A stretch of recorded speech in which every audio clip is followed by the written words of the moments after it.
I'm originally from Des Moines, Iowa. My wife and I met actually at Drake University in undergrad. I was a broadcasting major and I intended to go into broadcasting, but after a while I realized that wasn't for me. And then my wife and I moved on to go to law school at Creighton. Hannah and I live with our two dogs, our two golden doodles, Harvey and Humphrey, who are brothers. So there's never a dull moment for us in our house. Colorado has been really good to us. I'm the second person in my extended family to graduate from college. And growing up, I didn't know any lawyers. There was no one in my family to say, here's the steps you need to take. Here's what you got to do to be where you want to be.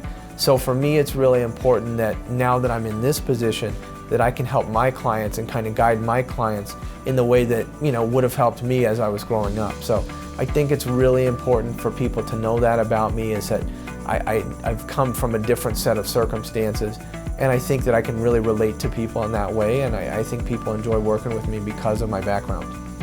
Really what we try to do, number one, is make sure that you're getting the right medical care. I want my people to be back to 100% as soon as they possibly can be, and then of course, the second role, and probably the most important, is to make sure that we put money in our client's pocket. So that's something I'm really big on, and I think something that we do really well here, especially at McDivitt. I would say I have two number one pieces of advice.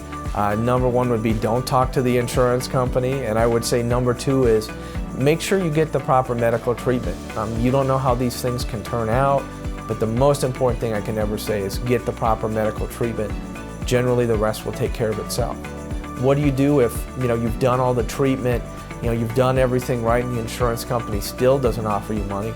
Well, that's why you have us, right? And that's why we can push the case forward, move it to litigation if need be. We're not afraid to go to court. We're not afraid to litigate. We've been in the courtroom before. Most people really don't want to raise a stink. They really don't want to file a lawsuit. They don't want to file a claim.